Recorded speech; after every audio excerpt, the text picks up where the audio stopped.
my budget is $2,470 a month. I was like, whoa, that's so lucky because this campaign actually is $2,470 a month. It was just perfect. It's crazy how that turned out. In this video, I want to walk you through my SEO sales process. Now, I'm going to add straight up front here that I'm not a Jordan Belfort, I'm not a Wolf of Wall Street or whatever, but I can sell.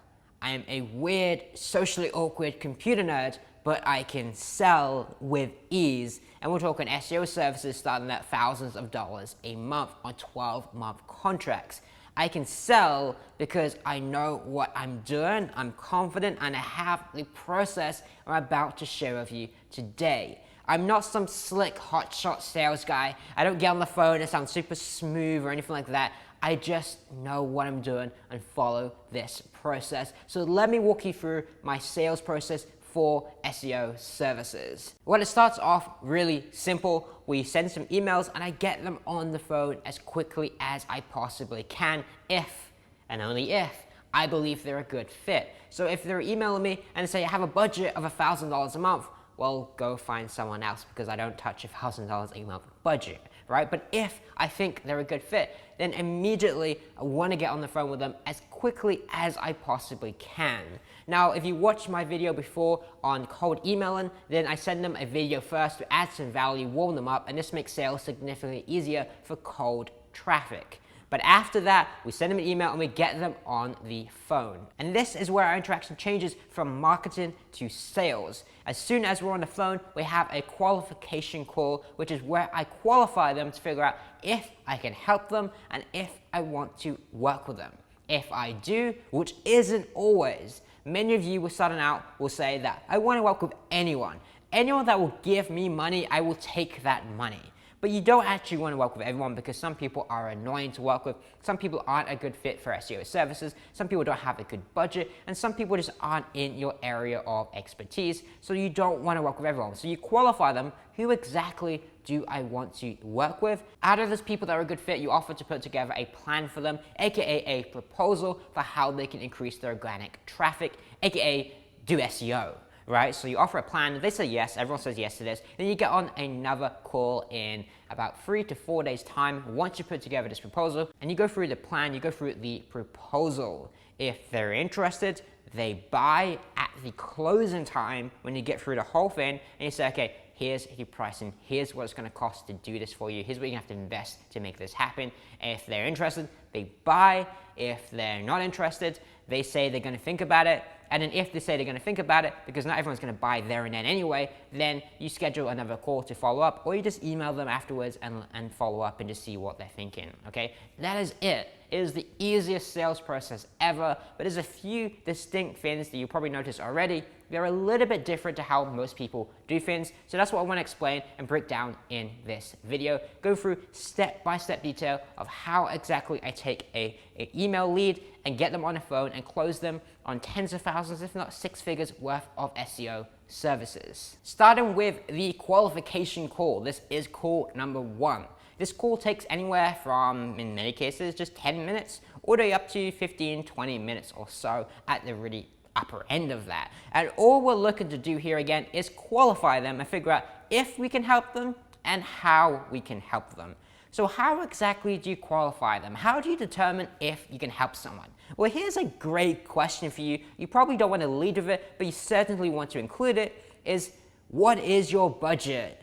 Everyone shies away from this question. They're trying to ask questions like how much, what is your revenue right now? How many sales you get in a month now? How many leads you get in a month now? And they're trying really carefully, let me just sneakily here, determine if they can afford to pay me $1,000 a month or $3,000 a month, whatever your minimum is. And they're being really sneaky about it.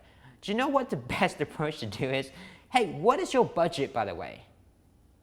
That's it. Literally just ask them. It's not complicated. Just ask them, what is your budget? And hey, they may try and get out of it. They may try and say, I'm not really sure. We'll just ask them, is it $1,000 a month? Is it $10,000 a month? What sort of range are we talking about here? Just so you know, because you can't help them if you don't know, right? It's not even about that you get dodgy people that will say, what is your budget? And they say, my budget is $2,470 a month. I was like, whoa, that's so lucky because this campaign actually is $2,470 a month. It was just perfect. It's crazy how that turned out. You get people like that, and that's really dodgy. But the point is, with SEO, you can move at 100 miles an hour, or you can move at 10 miles an hour.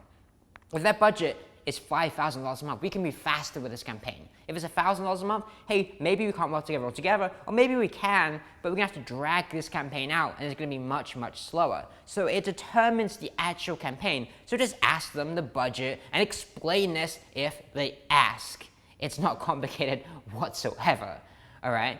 Now, what else do you need to ask to help them? Well, it depends. If you're a local business, then hey, what services do you sell, right? I know you're a plumber, but is there specific services within that you sell? Is there specific types of clients that are better than others? Is there specific services, locations you cover? Is there specific locations that are better than others? How long have you been in business? How old is your website? Have you done any type of online marketing or SEO or anything like that before? Are you currently doing anything like that right now? And just ask them about their business. It is so easy if you're actually curious and if you want to know how you can put together the ultimate campaign for them. Because you need to know if they're doing any SEO currently, or if they've done anything before. You need to know what services they sell. You need to know what locations they cover. All of this is information you need to create your proposal. So you don't need me to tell you what this is. Think about your proposal. Think about what exactly you're going to offer them, what exactly you're going to do for them, and then reverse engineer. Okay, from this here, what do I need to ask them to get this information? Beyond that, you want to just ask them questions to help you with sales and fully understanding their situation. So a great book on this is called Spin Selling. That is spinners and stuff and spins around selling. And what they teach is essentially 4 types of questions. This is what SPIN stands for. S stands for situation. What is your current situation? How much traffic are you getting right now? How many sales are you getting right now? What is your current revenue right now? Okay. P stands for problems. What are the problems that you have right now? Right? So what are the problems with only having this much traffic? Or what other problems do you have in your business? Now, based on those problems, what are the implications? What are the implications of those problems? As a result of only having this amount of sales, as a result of not ranking for this keyword, as a result of whatever their problems are, what are the implications of that? Meaning by not having this many sales, they're not able to stock this product because they can't sell enough of the product to justify the cost of stocking that product, which means they can't rank for this product because they can't stock the product, right? Just an example, but what are the implications of those problems? And then what is the need payoff? Which is a fancy way of allowing them to say spin, I believe. But what is the payoff? What is the result? If we solve this problem, if we achieve those goals, what is going to happen? What is your goal from doing this? Right, they're speaking to you for a reason. Here's another great question, by the way. Why are you speaking to me today? What made you decide to reach out and speak to me today? What made you decide that you want SEO now versus not 6 months ago or whatever, right? So what is the payoff anyway? That's the last one. What's the need payoff? What is going to happen if we help you to achieve those goals, if we help you to achieve that?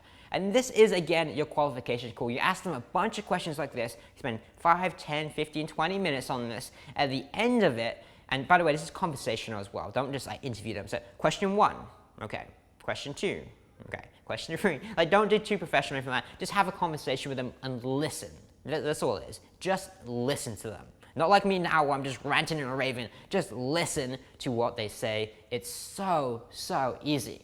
At the end of that, you have to decide, do I want to work with them? Can I help them out?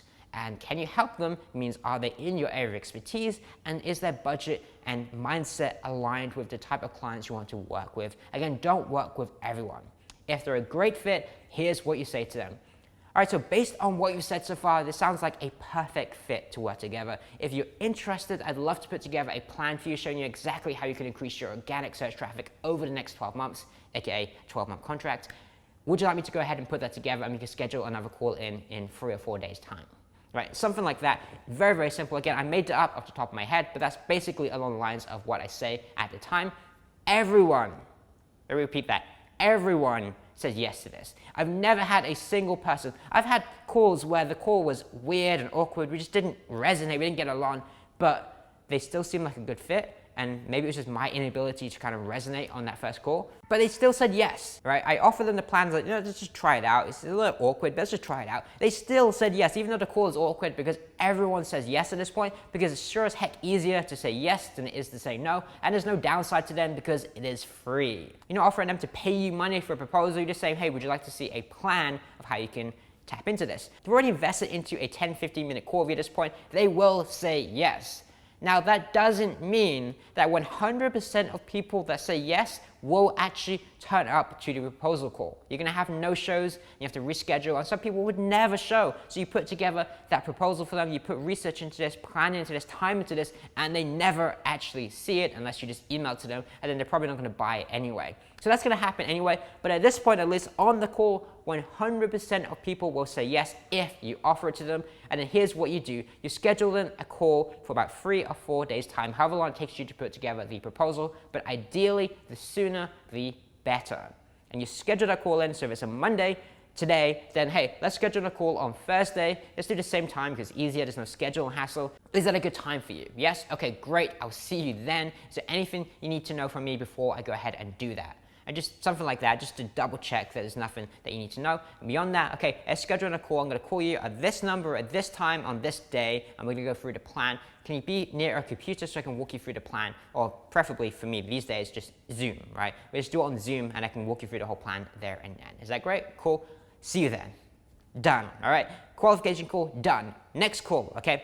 Proposal call. Now before the proposal call, we have to create the actual proposal. So how do you do this? Well, I want to add value. This is like a keyword that everyone online is like, you need to add value. What does value actually mean? It means that it's actually informative, that actually helps them out. So if I'm gonna get on the call with them and I'm gonna walk them through a proposal, what am I not gonna do?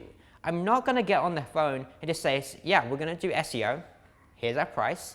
Here's the packages. Would you like to buy, right? I'm actually gonna do some research. Now, when I used to do local SEO, it was basically a template version of this instead. So I would go through, okay, here's exactly what we're gonna do. We're gonna go ahead and build links this way. We're gonna go ahead and create these location pages. We're gonna go ahead and optimize the on-page elements like the title tag to include the city name, things like this. We're gonna go ahead and build backlinks because basically the same thing every single time. Now what I'm doing now is a little bit more attention to detail, a little bit more research because I'm working with e-com stores and I want to impress them a little bit. Our main thing today is technical SEO and our ability to do these really, really detailed audits and then implement all of these changes. So what I like to do is I like to identify, like 5 to 10 or so different technical SEO issues or other issues with the site that we can show them as opportunities. So I'm going to show, okay, you have this many pages with a broken canonical. Your canonical URL is literally wrong across practically every page in your site. In one case recently, so I showed the client this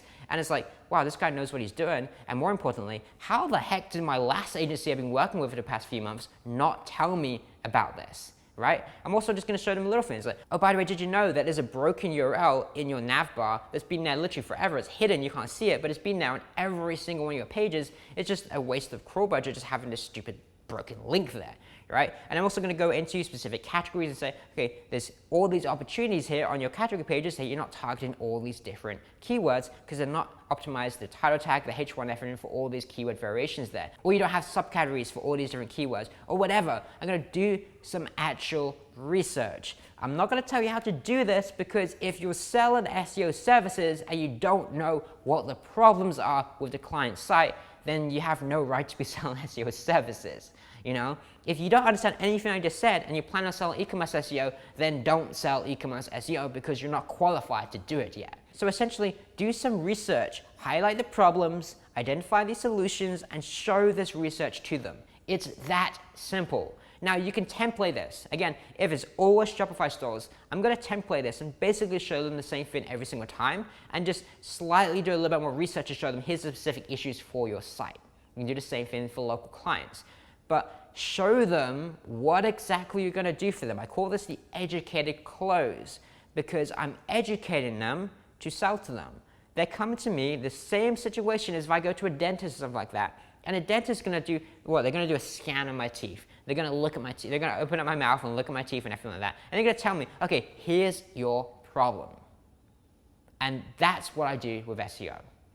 I research their business, I research their website, I do that first call, I ask them questions, I research everything, and my proposal is, okay, here's everything our research found, here's the problems, here's the solutions, here's what we're going to do to solve that problem, right? So your dentist will say, okay, your problem is that, I don't know, you have an overbite or whatever. Here's how we're going to solve that. We're going to take out these teeth, we're going to move this, whatever it is they do, right? Well, SEO is exactly the same way. Here's your problem. From a technical standpoint, your site sucks. I won't say it that directly, but it's pretty much what I say anyway.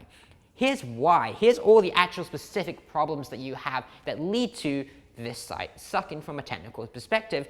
Here's the solutions to each of those problems. Here's everything we're going to fix. And as you can imagine, when we do this, you're probably going to get a significant amount of traffic increase. Now, we don't really talk traffic increase specifically because we don't know exactly what's going to happen. We know if we fix the technical issues, we're going to increase traffic. We don't know how much. We fix the on-page issues, we're going to increase traffic. Again, we don't know how much. A great analogy I like to share is that if you go to a personal trainer, they know 100% they can get you in shape. They don't know exactly how long it's going to take, and they don't know exactly what that good shape is going to look like. For example, someone like me doesn't gain fat nor muscle, unfortunately, very easily. So I can go to the gym a lot more than other people and get half of the results just because of genetics, right? So it's the same thing with this. Every keyword, every website, everything is different. You guys know this again, or you shouldn't be selling SEO. So I show them, I explain this analogy to them, and say, look, we're going to fix all this stuff. We're going to fix all this stuff. This will increase your traffic, obviously. We know that. Is how much will increase it? I don't know. We know the potential. We don't know how long it's going to take you to hit that potential, right? So that's exactly what we're selling. But that's our proposal. We put together this proposal. It's very detailed. It takes about 40 minutes to go through the whole plan. And we show them, here's the problems, here's the solutions, and here's how we're going to do everything for you. And that's it. It's a very detailed plan of what we're going to do over the next 12 months. And then, of course, you have the price and everything in that proposal also. Now, here's the key difference. I don't email this to them. I can email it to them, and I probably will email it to them later, but I don't email it to them yet.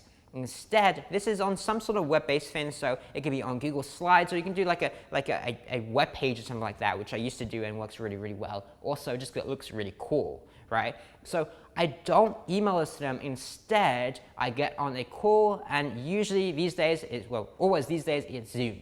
And Zoom is great because everyone knows what Zoom is these days. It makes everything a lot easier. I used to do like a phone call, and I use like a join.me link, and they can watch my screen on join.me.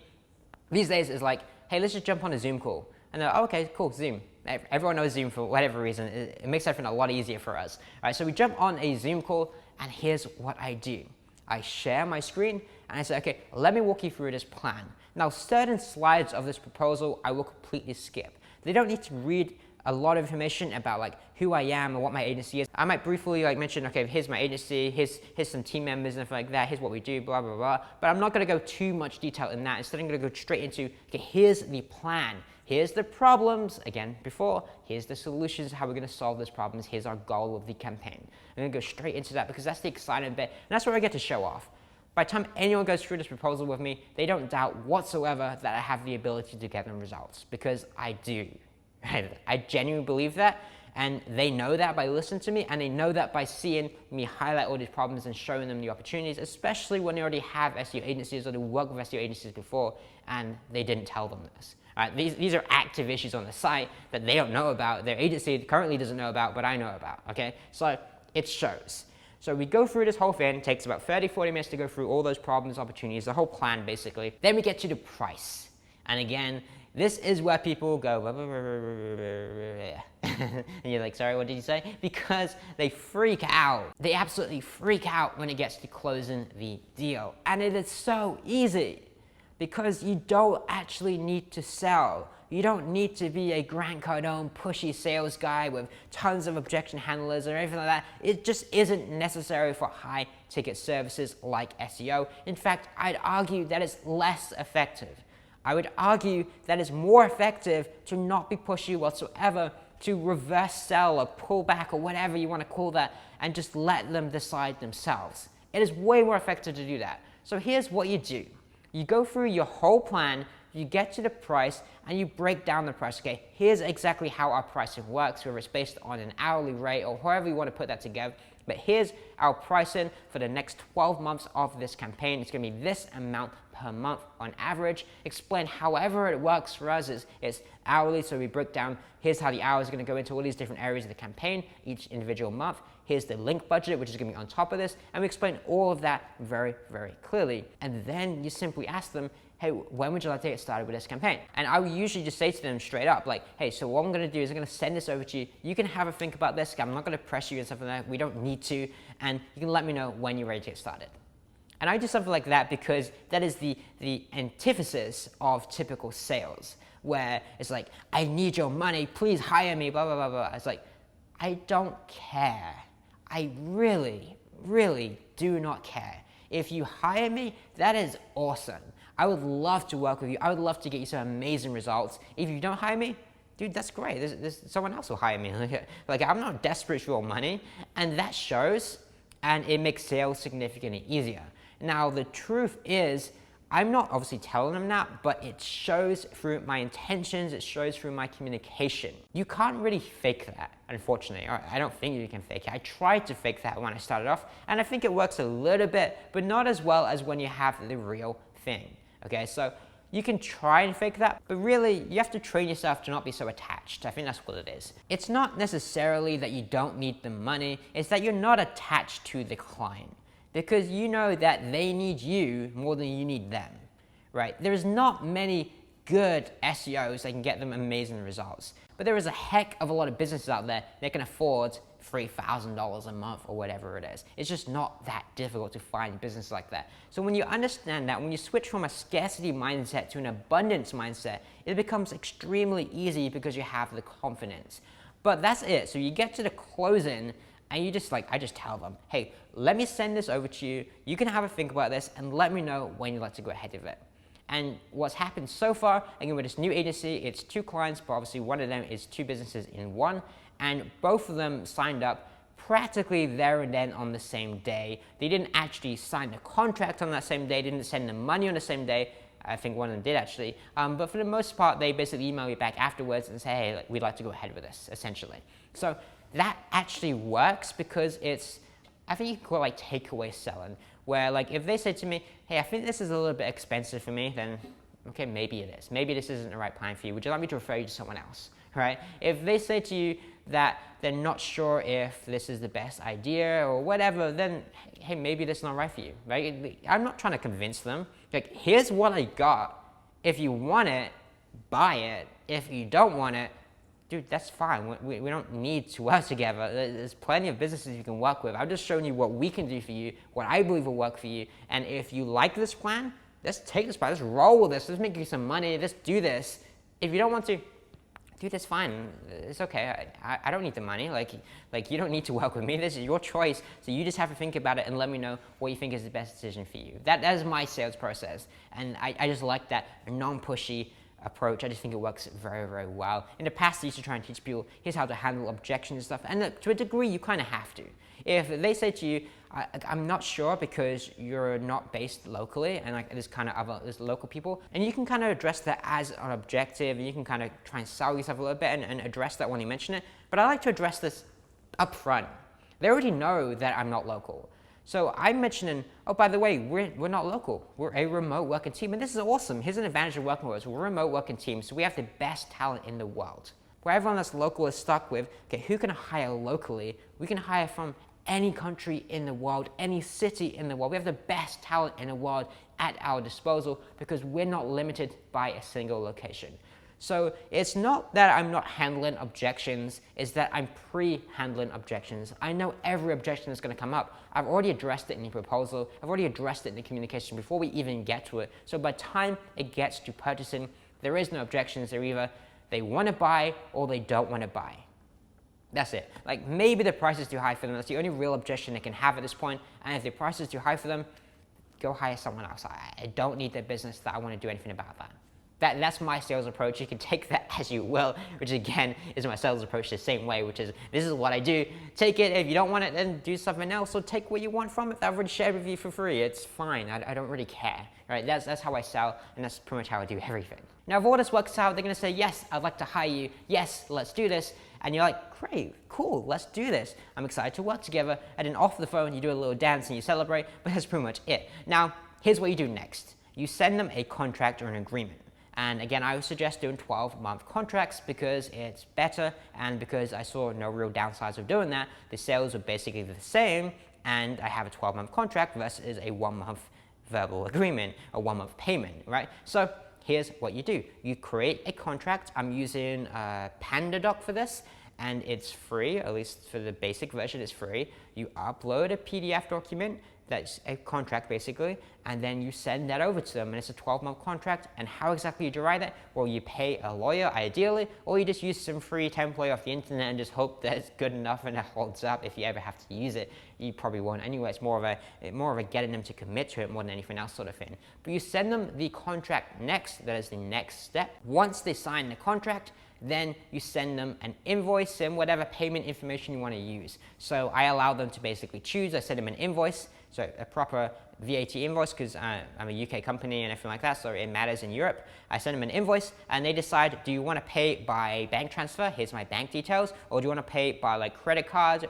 which is like via Stripe? Or you want to pay via PayPal? And again, you can set up subscriptions for both of these very easy. Now I'm not going to dive into how exactly to set up those payment methods because it's just easy. There's so many tools and everything for that now. Just Google it, or just create a PayPal subscription link. It's the easiest thing in the world. But that's basically how that works. Send them an invoice, they pay it, and then once paid, they pay the first month first and on a subscription for the rest of them. Once that's paid, then we begin the campaign. Always get paid up front, and don't celebrate until the contract is signed and the money is in the account. Usually you can kind of celebrate once the contract's signed, but really you can't celebrate until the money is in the account. The amount of times I've personally done this, and I've seen other people do this in our Facebook group, where they're like, yes, I signed my first client, and then a week later, yeah, no, I didn't pay the money. I've done this, so this is why it's funny to me. So that's basically it. And after that, you start your onboarding process. So they paid the money, great. Let me send over our onboarding form where you ask them a bunch of questions, similar to the first call, just to get the campaign started. Now, what if you're not so lucky, which is going to be maybe 30 to 40% of the time after a proposal. So 30 to 40% of people that you send a proposal to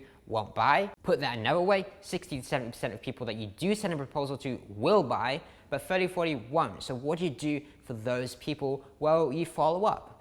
You can do this either, my ideal method here is to have another call, which is you schedule a call later on and you jump on a call, but sometimes they just won't respond. Some people will literally disappear off the face of the planet. They don't exist. These people are not real. This call never happened. They're not real people. They don't exist. You email them, say, hey, let's jump on a call and discuss this. They don't exist. They don't respond. Nothing ever happens, and that's fine. It's just fine. It doesn't matter, okay? So send 2 or 3 follow-ups to them through email. Follow up a little bit more every now and then if you want to. Just send them another email every couple months or so. Just check if they're ready to make a decision. You can cold call them and follow up if you want to. I just don't do it because I don't have the time and I don't like doing it, all right? But that's pretty much it. Just follow up if they don't make that decision to buy then and there. And that is pretty much the whole sales process. Now, what can you expect in terms of percentages to buy in? Again, on a proposal, 60 to 70% close rate is pretty normal. So far, again, in a new agency, I've had 2 sales calls, 2 proposals, and 2 clients signed, with one of them having 2 businesses. So it's kind of like 3 clients off of 2 sales calls. So you can kind of, in a way, see it's more than 100%, but we'll just say 100% because it's not really that many calls anyway. But you're not going to normally get 100%. You're going to get anywhere from like 70 to 80% on the proposal. Now, the key thing here is that on the qualification call, I am actually picky. I will actually say that I don't think you're a good fit for my services, which increases my percentage close rate on the proposal because I'm only creating proposals for people that I think are a good fit, because proposals create time and attention to put together. That's it. I'm just very considerate of my time, so I don't want to waste time doing that.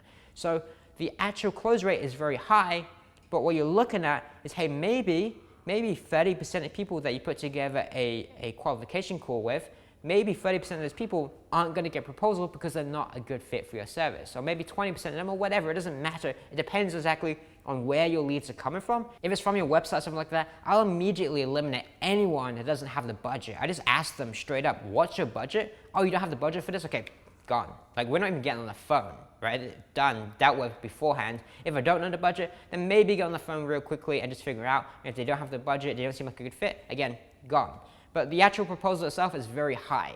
So I can't tell you the exact percentages. I've heard some people say around 20 to 30% of leads will convert into clients. That sounds about right, but it just depends on the lead source, and it depends on how many are qualified. If everyone's qualified, the close rate is extremely high.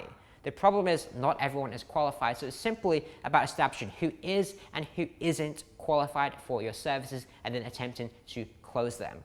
Now that is essentially my sales process. It's extremely easy. It's not about being pushed for that. It's about knowing your stuff. It's about knowing what you're actually doing and conveying the confidence by doing that, by knowing that, and then just follow a simple process where you educate them and then you ask them for the sale. It is literally the easiest sale ever.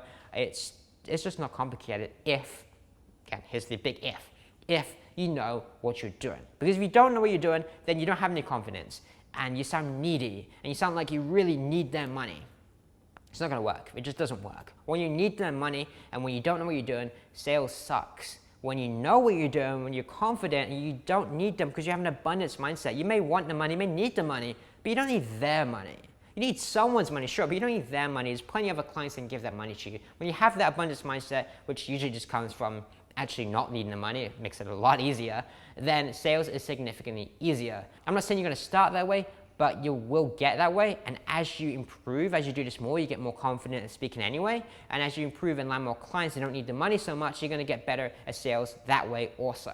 But it's just a game of practice, putting in the time, putting in the calls, and you will just get better over time. But that is my process. I hope that is helpful. If you wanna double this up, then go through my cold email video that explains how to do cold email, that you can email businesses and then follow this process, and it works wonders for cold email, not just warm leads. In fact, with warm leads, you can do less. You can just email the proposal, and it's still gonna work if you already know, trust, and like you, aka like me, if someone watches the video, I don't have to do like phone calls and everything like that because they already trust me. I can just email them, okay, here's the plan, here's the price, buy it if you want, right? That works. For cold email, this process works wonders, and it works wonders for everything else as well because it's a really great way of building up trust because they can see this, they know you because they've gone through this, they like you because you've communicated well with them and they're talking to you, they get a good feel for who you are, and they trust you because you showed them a plan and you showed them information, research, and ideas that nobody else showed them. So that is my computer nerd approach to selling SEO services. If you like this video, do me a favor, smash the like button below so YouTube recommends this video to more people. And aside from that, I will see you in my next video.